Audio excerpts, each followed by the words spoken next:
la definición, ¿no? Entonces, el sistema endocrino, muchachos, es un conjunto de glándulas, células, tejidos, órganos, que tienen como función secretar, bueno, sintetizar y secretar a algunas sustancias que funcionan como mensajeros químicos que son encargados de controlar algunas funciones corporales, regular algunas funciones corporales. Ya lo estuvimos platicando en temas anteriores, ¿no?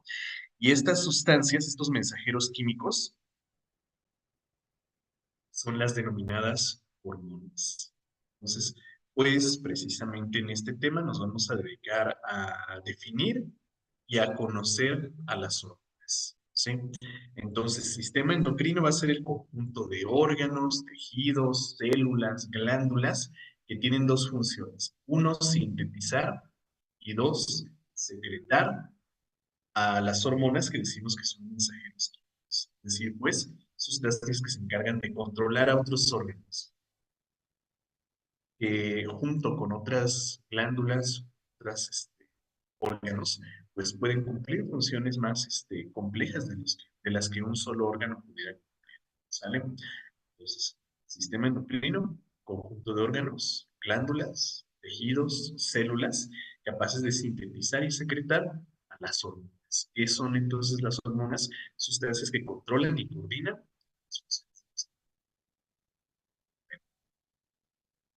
Acá entonces, como nos vamos a dedicar a hablar de hormonas, tenemos definidas a estas sustancias. Las hormonas son moléculas orgánicas, ¿sí? Es decir, pues biomoléculas, ¿sí? Producidas pues, por las glándulas endocrinas y exocrinas y son secretadas al torrente sanguíneo o bueno, por ahí en el tejido del que forman parte también pueden ser secretadas, ¿sí? En pequeñas cantidades generalmente, ¿sí?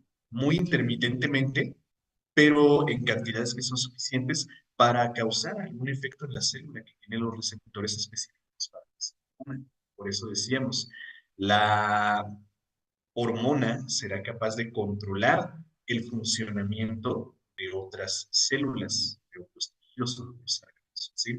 Entonces, la función de una hormona es producir un efecto en las células que tienen un receptor específico. Vamos a ver qué es eso de un receptor. Yo creo que lo recuerdan, pero vamos a verlo otra vez. Entonces, producir un efecto en la célula, controlar su función.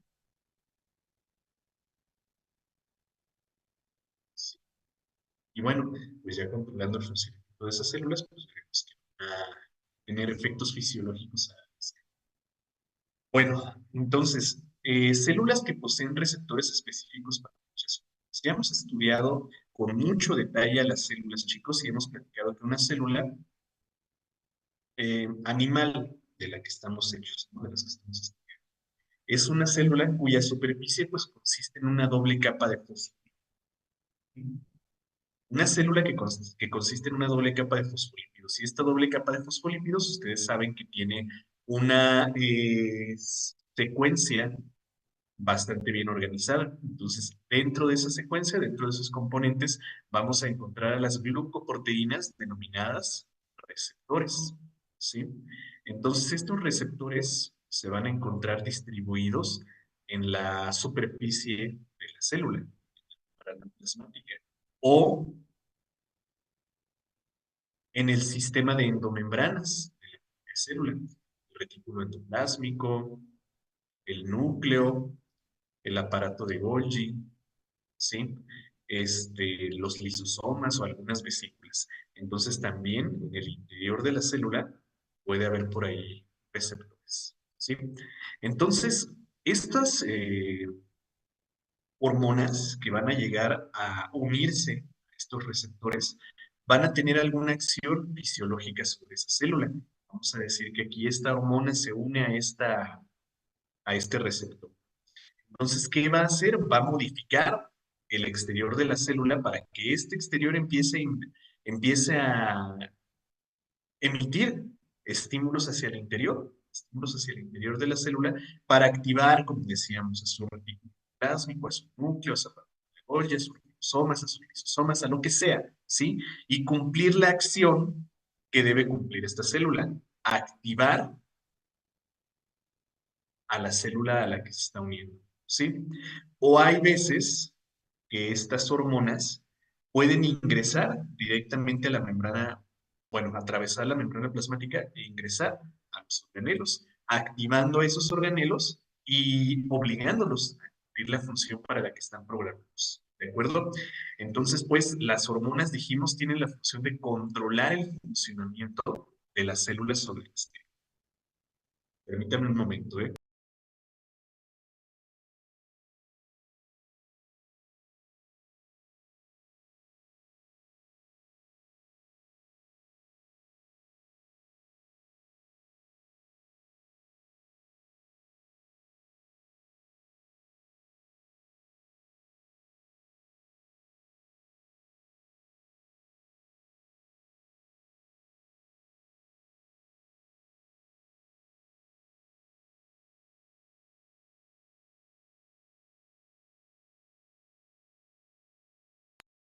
Ok.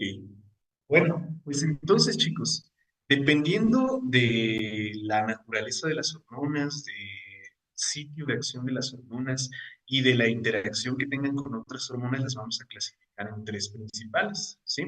Vamos a ir viendo qué onda con cada una de estas clasificaciones para ver cómo tiene que ver este, esta acción o esta interacción con los receptores hormonales y la propia célula. Entonces, vamos a empezar por la clasificación química de nuestras hormonas. Entonces, de acuerdo a la naturaleza química de las hormonas, nosotros las podemos clasificar como hormonas proteicas y hormonas esteroideas, principalmente. Hay otro tipo, hay un tercer tipo de hormonas, ahorita vamos a platicar de ellas, pero principalmente estas dos, proteicas y esteroideas, ¿sí? Polipeptídicas y esteroideas. Yo creo que las bases moleculares de todo esto ya las tienen, ya nada más hay que repasar aquí qué onda. Las hormonas proteicas evidentemente se van a sintetizar en el retículo endoplásmico rugoso de las células que las produzcan, ¿sí?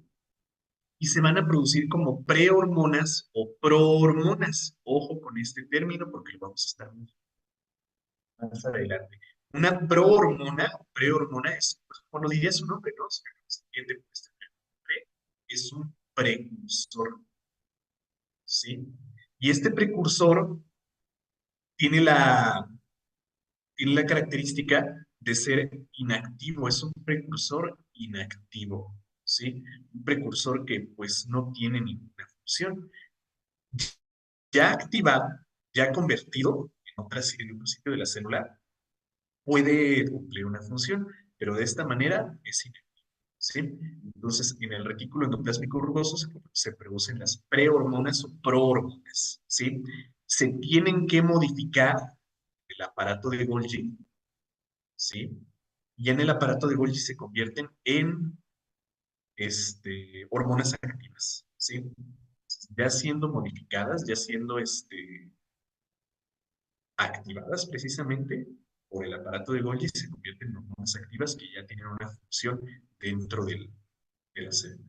Ya finalmente, pues se van a encapsular, ¿sí? Las vesículas de nuestras células y se van a secretar a los sitios Diana. Este término también lo vamos a estar utilizando mucho. Esto de sitio Diana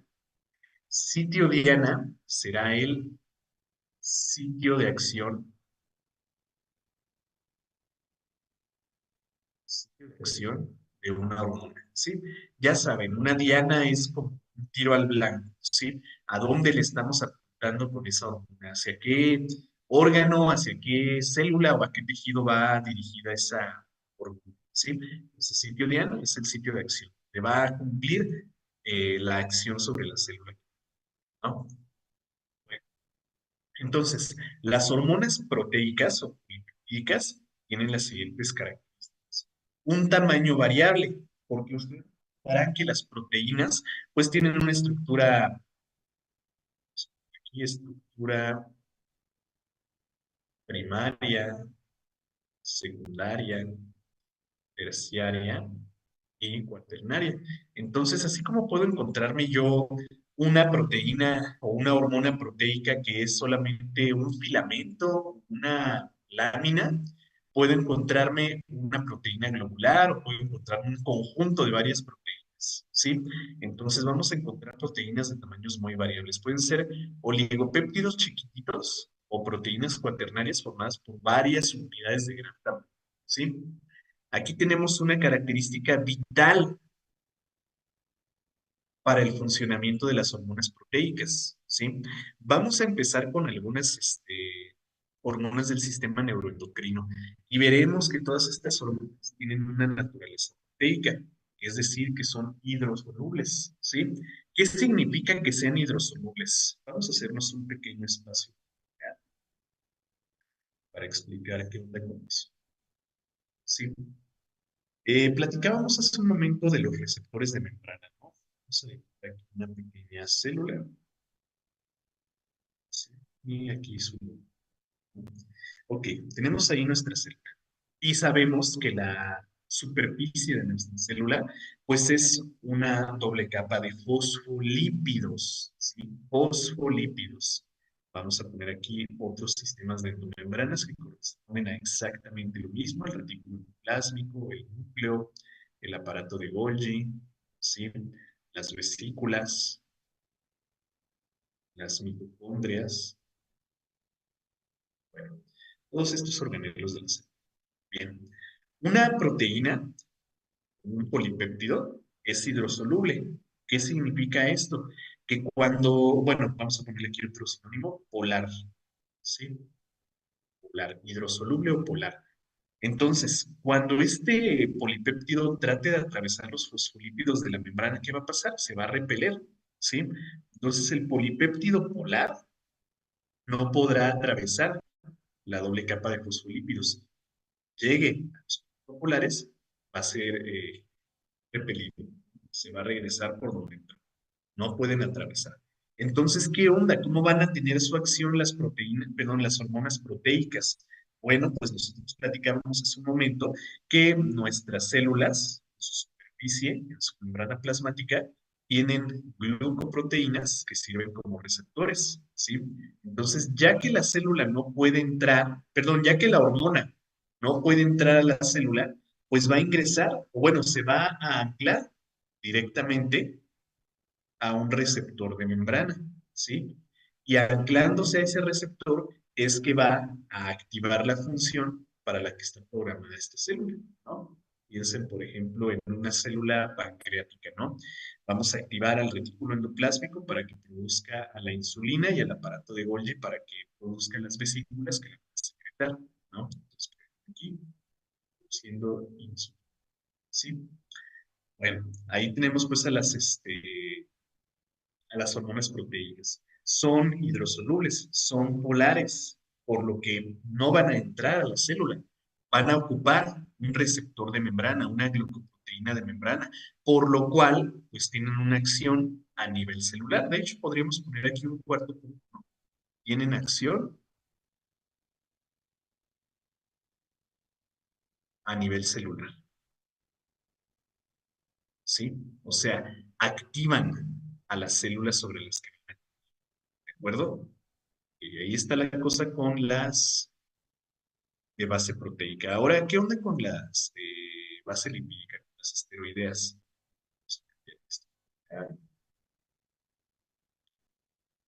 Y vamos a ver qué onda ahora con estas esteroides. Ya notaron ahí este cuarto punto, ¿verdad? Tienen acción a nivel celular. ¿Listo? ¿Ya? Ok. Vamos ahora con las esteroides. Las esteroideas, pues yo creo que ya van dándose una idea de dónde va esta cosa, ¿no? A dónde va esta cuestión. Las esteroideas son ahora, si estás en el retículo endoplasmático liso, ¿verdad? Entonces, ¿saben cuál es la diferencia? Acá en el rugoso se utilizan proteínas y en el liso ya lo saben, ¿sí? Y van a utilizar una molécula como base. Ya habíamos platicado sobre el colesterol y decíamos que el colesterol es la base molecular de todas las hormonas esteroideas, ¿sí? Todos van a tener el ciclo tano, perhidrofenantreno como, como una base estructural. ¿sí? Entonces, a este colesterol nosotros lo podemos sacar de nuestra propia dieta, ¿sí? De nuestra ingesta diaria, de fuentes exógenas, pues, o lo podemos sintetizar en el propio retículo endoplásmico para ahí mismo modificarlo, ¿sí? Entonces, el colesterol lo podemos sacar de nuestra dieta o lo podemos sintetizar nosotros, ¿sale? Ahora, estas hormonas esteroideas pues tienen las características esperables, ¿no? Son liposolubles. A ver, vamos a hacer un diagrama. Ahí. Ya voy, ténganme paciencia. Vamos a hacer esto acá, para ahora hablar de las proteínas.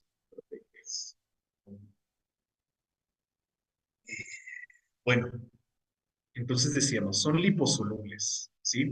¿Qué significa eso? Que son no polares, ¿sí? Estas hormonas son no polares, ¿sí? Liposolubles o no polares. Eso significa que cuando una hormona esteroidea intente atravesar la membrana plasmática, pues lo va a lograr, ¿sí? Va a poder atravesarla porque es un lípido, igual que los lípidos que forman a la doble capa, ¿sí? Entonces los receptores de una hormona esteroidea se van a encontrar o en el núcleo, o en el retículo endoplásmico, o en el aparato de Golgi, o en las vesículas, o en la mitocondria, o en algún sistema organelo, pues, que formen parte del sistema de endomembranas de la célula, ¿sí? Por eso decimos que sus receptores se encuentran en el citoplasma de la célula, en el núcleo de la célula. Con citoplasma, pues queremos decir en sus organelos, ¿sí? Por eso estas hormonas van a tener vamos a poner un tercer punto aquí. Tienen acción, tienen acción a nivel subcelular, a nivel subcelular. ¿Sí? Las hormonas esteroideas o lipídicas tienen acción a nivel subcelular, que son capaces de atravesar la membrana plasmática y unirse a los receptores que se encuentran en el sistema de endomembranas de nuestras células, ¿sí? Por eso van a actuar en el núcleo, en el retículo endoplásmico, en la oye, en las vesículas, entonces, qué sé yo, ¿no? Entonces, estas van a tener funciones mucho más complicadas, ¿sí? Ya las vamos a ver en su momento. Y pues decíamos que teníamos por ahí un tercer tipo, ¿no? Un tercer tipo de hormonas, que son las derivadas de la tirosina, o sea, un solo aminoácido, ¿sí? No podríamos decir que son de naturaleza proteica, perdón, porque pues se trata de un solo aminoácido, que es la tirosina, entonces podríamos decir que son de naturaleza peptídica, nada más. Pero bueno, derivadas de la tirosina. Y pues el nombre yo creo que nos da una idea de cuáles son, ¿no? Tirosina, ¿sí? Las hormonas tiroideas, sintetizadas pues por la glándula tiroides, ¿sí? Entonces aquí estamos hablando de, bueno, de las glándulas, de la glándula tiroides y otras hormonas. Ahorita vemos más. Aquí estamos hablando de la triodotironina y de la tiroxina o tetraiodotiriona, ¿sí? A la que llamamos T3 y T4. Ya las vamos a ver en su momento, ¿sale? Y bueno, también a las llamadas catecolaminas de la corteza suprarrenal, perdón, de la médula suprarrenal, ¿sí? A las llamadas catecolaminas, que son la adrenalina, la noradrenalina, y algunos otros neurotransmisores, ¿sale? Entonces vienen de un solo aminoácido, pero como les decía, no las podemos clasificar como proteicas porque pues van a tener una naturaleza conjunta entre ambas, ¿no? Liposoluble o hidrosoluble. ¿Por qué? Por su pequeño tamaño, ¿sí? Entonces tienen características. De acuerdo a su naturaleza química, pues, podemos clasificar a nuestras hormonas como polipeptídicas o proteicas, esteroideas y derivadas de la tirosina. ¿Sale? A ver, vamos a ver algunas dudas que tenemos aquí. ¿Mencionó que tienen acción a nivel celular? Sí, las proteicas, ¿sí? Las proteicas. ¿Cuál era el cuarto punto de las proteicas? Pues precisamente eso, que tienen acción a nivel celular, ¿sale? Que tienen acción a nivel celular. ¿Subcelular puede referirse a humoral?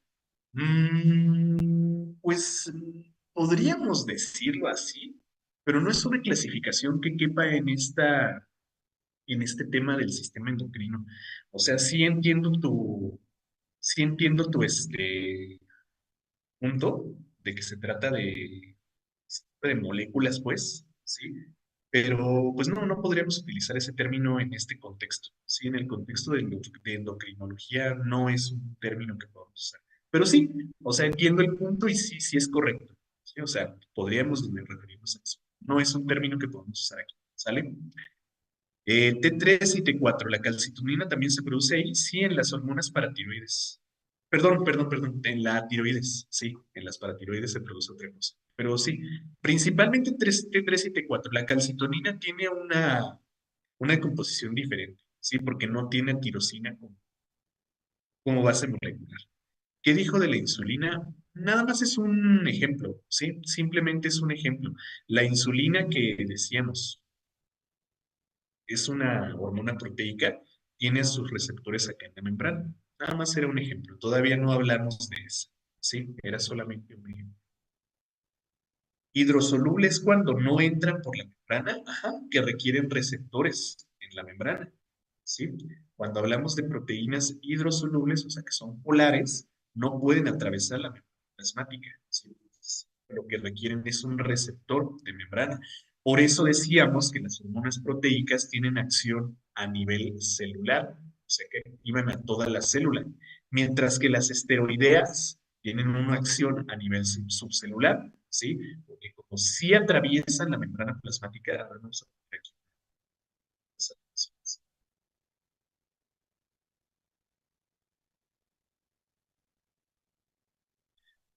Esta flecha roja que entra y luego sale, se referiría a las hormonas proteicas, ¿sí? Y acá, esta otra flecha verde pálido, se referiría a las hormonas esteroideas, ¿sí? Entonces, ven, las proteicas, al ser hidrosolubles, al ser polares, van a ser repelidas por los fosfolípidos de la membrana. Entonces, estas proteicas requieren receptores, ¿sí? Y ya sabemos que los receptores son las glucoproteínas de membrana, ¿sí? Las glucoproteínas de membrana. Mientras que las esteroideas, ¿sí? Las esteroideas atraviesan la membrana plasmática y tienen sus receptores en el interior. Como lo dice aquí, miren, sus receptores se encuentran en el citoplasma, ¿vale? Por eso decíamos que tienen acción a nivel subcelular, ¿sí? Y actúan sobre los organelos, pues, de la célula. Decíamos, todos los receptores del sistema de endomembranas de la célula, ¿sale? ¿Queda un poco más claro? Ok. Entonces, de acuerdo a la naturaleza química de las hormonas, proteicas, esteroideas y derivadas de la tirosina. ¿Sí? Ahorita vamos a ir viendo cuáles son cuáles. Y bueno, pues precisamente aquí tenemos un diagrama de eso, ¿no? Es como las hormonas proteicas pues requieren de todo el mecanismo de síntesis de proteína de la célula, ¿sí? La transcripción desde el ADN, la traducción en los ribosomas, ¿sí? La modificación en el aparato de Golgi y la formación de las vesículas donde se van a secretar, ¿sí? Entonces se secretan y es ahí donde van a tener su acción, ¿sí? A veces actúan sobre las propias células, a veces actúan sobre las células vecinas, o a veces tienen que recorrer grandes distancias para encontrar su sitio de acción, ¿sí? Pero vean pues cómo una hormona proteica implica todo el mecanismo de síntesis de proteínas de una célula, ¿sí? Desde el núcleo, el retículo endoplásmico, el aparato de Golgi y el sistema de vesículas, ¿sí? Todo esto ya lo saben, chicos, ya lo pueden relacionar. Ahora, las hormonas esteroideas, pues van a tener, como decíamos, una afinidad por los fosfolípidos de la membrana plasmática. Entonces pueden difundir de manera fácil, ¿sí? Pueden hacer difusión simple y entrar al citoplasma de la célula, donde pueden tener un receptor citoplasmático. Decíamos, este receptor citoplasmático puede ser un organelo, ¿sí? Y este organelo pues va a ser su sitio de acción. Entonces actúan sobre ese receptor y lo activan, ¿sí? O pueden tener un receptor en el propio núcleo de la célula, ¿sí? Activando o inactivando la síntesis o la replicación, la síntesis de proteínas o la replicación del ADN, ¿sale? Entonces, proteicas, ya lo vimos, tienen acción a nivel celular, lipídicas o esteroideas tienen acción a nivel de los organelos del cerebro. ¿De acuerdo? Ahí está, chicos. Ahora, ¿qué otra clasificación teníamos de las hormonas? Las hormonas, de acuerdo a su sitio de acción, ay, no sé por qué puse ahí tipo. Corrijan ahí, chicos, puse tipo. Sí, su sitio. Sí, por su sitio. No sé por qué puse tipo ahí, no sé en qué estaba pensando. Por su sitio de acción, las podemos clasificar en dos grandes grupos, ¿sí? Tenemos dos grandes grupos, las hormonas endocrinas, aquí claramente, y las hormonas exocrinas, ¿sí? Exocrinas, ¿de acuerdo? Estas dos que tenemos aquí son las exocrinas, ¿sí? Entonces, ¿por qué se llaman exocrinas y por qué se llaman endocrinas? Vamos a verlo acá. Las hormonas endocrinas, ¿sí? Tienen que ser transportadas en el torrente sanguíneo, dentro de los vasos sanguíneos. De ahí viene el término endo, ¿sí? De ahí viene el término endo. Endo significa adentro, ¿sí? ¿Adentro de qué? Dentro de un vaso sanguíneo, ¿sí? ¿Por qué tienen que viajar dentro de un vaso sanguíneo? Bueno, porque sus órganos Diana, ¿se acuerdan qué significaba Diana, verdad? Porque su sitio de acción se encuentra relativamente lejos, ¿sí? Vamos a pensar, por ejemplo, en las gonadotropinas, ¿no? Las gonadotropinas son sintetizadas en la hipófisis, ¿sí? Se producen en la hipófisis. ¿Se acuerdan dónde está la hipófisis?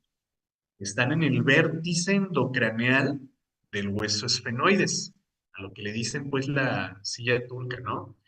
La glándula hipófisis está en el vértice endocraneal del hueso esfenoides, ¿sale? Y su sitio de acción, pues lo dice su nombre, gonadotropinas, en las gónadas, ¿sí? En el caso del hombre, en los testículos, en el caso de la mujer, en los ovarios. Entonces, es una distancia pues, relativamente lejana, ¿no? Bueno, de hecho, considerablemente lejana. Hay que atravesar la cabeza, el cuello, la cavidad torácica, la cavidad abdominal y llegar hasta la cavidad pélvica donde se encuentran esos órganos, ¿sí? Entonces, como son transportados, bueno, perdón, como su sitio de acción es lejano, deben ser transportados dentro de los vasos sanguíneos, dentro del torrente sanguíneo. De ahí el término endo, adentro, ¿sí? ¿Adentro de qué? De un vaso sanguíneo. ¿Por qué? Porque su sitio de acción es relativamente largo. Otros ejemplos, la hormona de crecimiento, que se produce también en la adenohipófisis, ¿sí? En la adenohipófisis y pues tiene acción en todos los tejidos de nuestro cuerpo, ¿sale? La insulina, que se produce en el páncreas y tiene acción también en todos los tejidos de nuestro cuerpo. Entonces tienen que estar viajando a diferentes tejidos que, digo, pueden estar o relativamente o considerablemente lejos del sitio de síntesis, ¿sí? Entonces, las endocrinas tienen esa denominación por esa razón.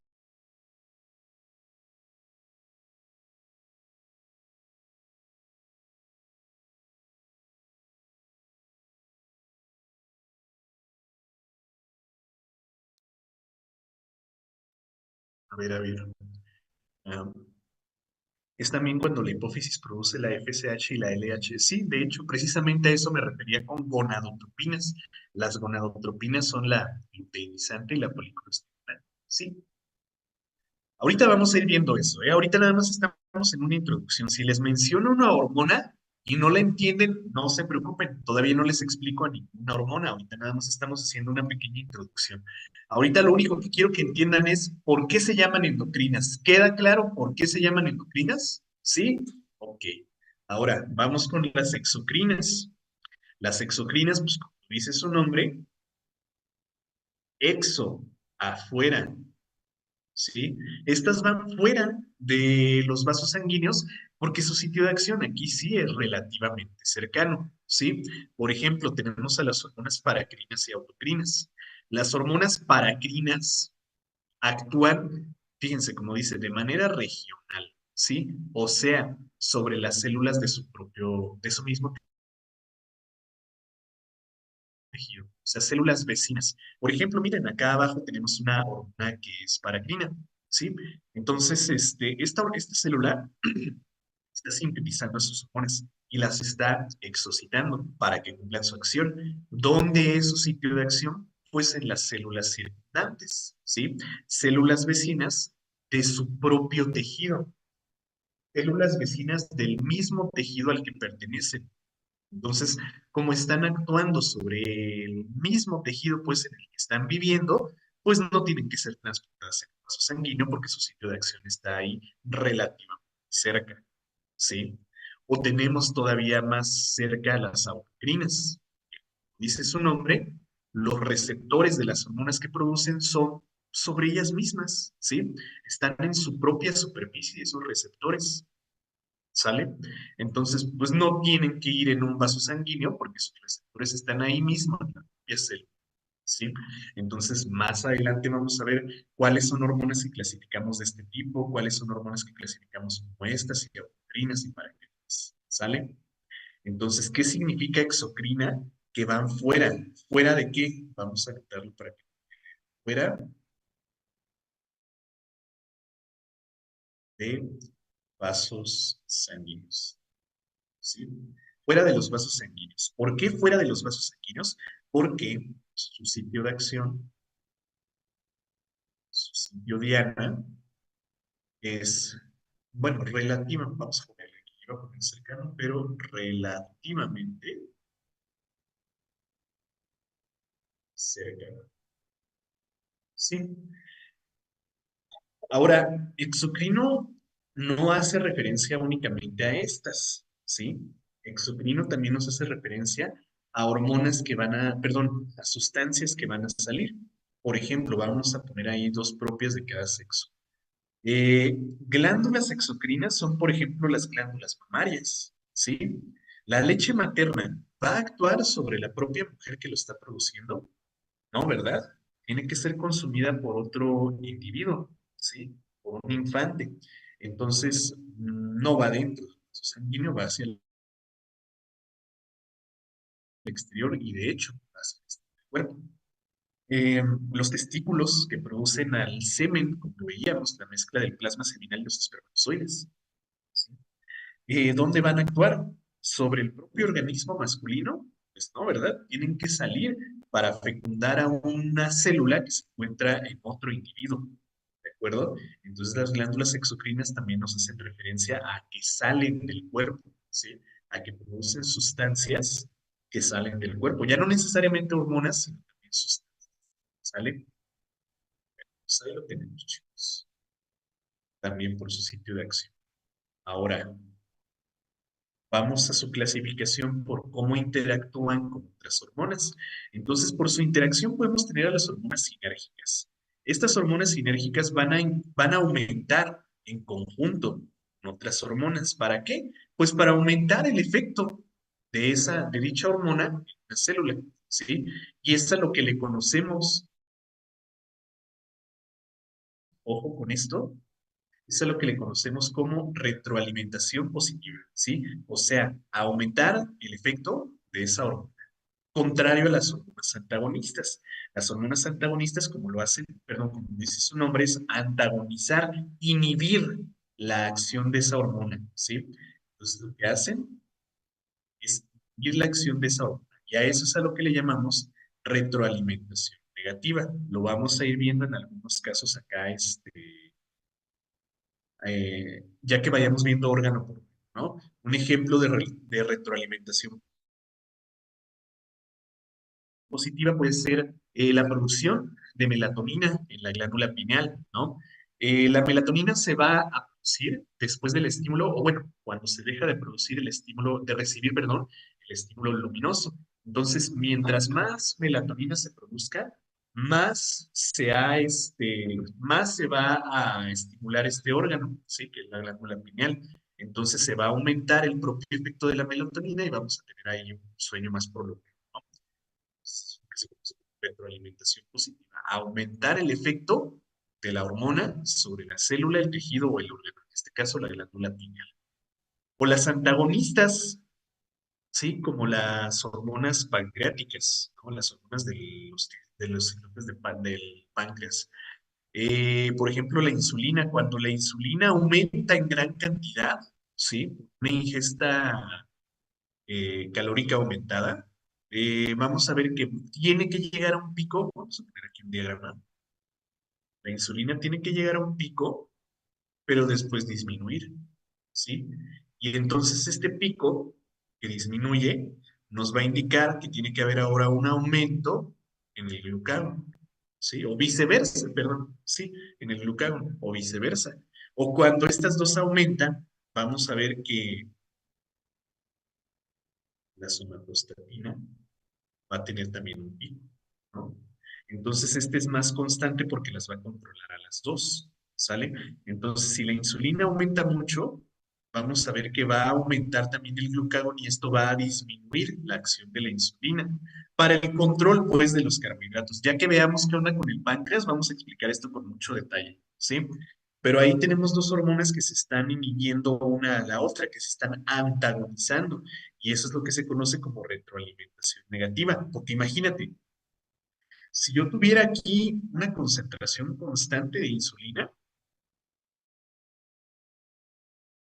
una concentración que no cambia, que aumenta, llega a su máximo y se mantiene constante, pues yo voy a jalar la glucosa de todos nuestros, del torrente sanguíneo, pues de todos nuestros tejidos y meterla a las células. ¿Y qué va a quedar en los tejidos? Nada. Y entonces va a quedar o bueno, va a entrar un efecto hipoglucemiante,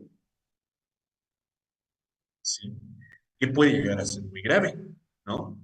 O contrario, ¿qué pasaría si el glucagón es más bien el que se mantiene constante?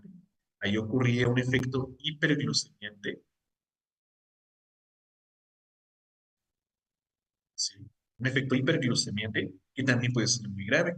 Entonces, por eso hay una retroalimentación negativa entre estas dos hormonas, entre la insulina y el glucagón, ¿sí?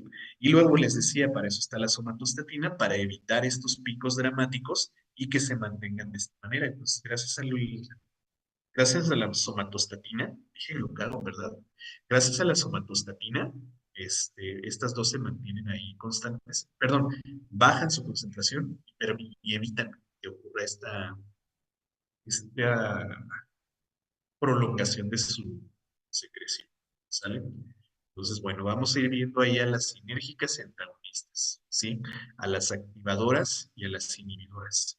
Y bueno, por ahí tenemos un tercer tipo de hormonas, que son las permisivas, como dice su nombre. Estas hormonas permiten la acción de la hormona sobre el tejido al que va dirigido, ¿sí? Entonces, estas permisivas son, por ejemplo, las las liberinas o las relinas del hipotálamo que van a permitir que la hipófisis libere o produzca ciertas hormonas. ¿Sale? Bueno, entonces ahí tenemos las tres clasificaciones de las hormonas que vamos a estar estudiando. ¿Sale? Por su naturaleza química, como proteicas y lipídicas, y derivadas de la tirosina. Por su sitio de acción, endocrinas y exocrinas. ¿Sí? Y por su interacción, activadoras o inhibidoras, ¿sí? De retroalimentación positiva o retroalimentación negativa. ¿De acuerdo? ¿Vamos bien hasta aquí, chicos? Espero que sí. Si no, ya saben, escriben ahí en el chat. Antes de seguir, me, me preguntan por ahí, ¿qué onda con la pronunciación de esto? ¿Qué no se pronuncia endocrino? Me llegaron a decir. ¿No se pronuncia endocrino? Pues sí, sí, pero en Latinoamérica se está haciendo la actualización. De hecho, somos el único país de Latinoamérica, aquí en México, que todavía le llamamos endocrino, ¿sí? No sé por qué, sinceramente, no me pregunten por qué, pero ya se prefiere el término endocrino en vez de endocrino, ¿sí? O si luego lo escuchan una pronunciación diferente y yo lo digo de otra forma diferente, es lo mismo, ¿sí? Es lo mismo. Nada más que les digo por actualización aquí en Latinoamérica, el término endocrino se ha cambiado por endocrino, ¿sí? Entonces, endocrino es lo mismo. Exocrino, endocrino, paracrino, autocrino, es lo mismo que aquí. Endocrina, parácrina, autocrina. Sí, es lo mismo, nada más cuestión de pronunciación. ¿Sale? Bueno, ok. Pues vamos viendo entonces, chicos, qué onda con todos los órganos que vamos a estar revisando aquí. Vamos a ver que la verdad a todos ya los hemos platicado, bueno, menos a los del sistema nervioso, ¿sí? Pero a todos los demás ya los hemos platicado. Entonces ya nada más va a ser como cuestión de aclarar y repasar, ¿sí? Entonces, como órganos endocrinos tenemos a los del sistema neuroendocrino, ¿sí?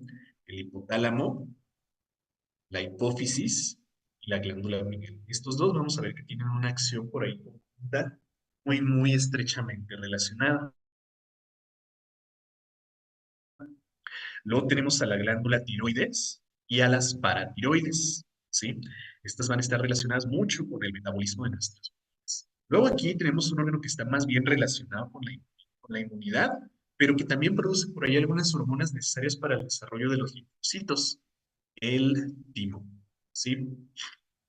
Acá vemos una pequeña protuberancia que se encuentra en la parte superior de los riñones, que son las glándulas suprarrenales, que también tienen una acción endocrina bastante importante. Luego por aquí vemos el páncreas. Ya vimos su función digestiva. Ahora vamos a estudiar su función endocrina. Y pues a las gónadas, ¿sí? Que en el caso de los hombres son los testículos, y en el caso de las mujeres, ¿de acuerdo? Entonces, pues, ¿qué hora es? No te pases, nos fuimos bien. Se nos fue rapidísimo el tiempo. Lo siento. Pues ya saben cómo son estas clases, ¿no? Entonces, ya para nuestra siguiente clase vamos a ir viendo a todos los órganos endocrinos, cuáles son las hormonas que producen y cuáles son las acciones de dichas hormonas, ¿sí? Entonces, pues, vamos a ver.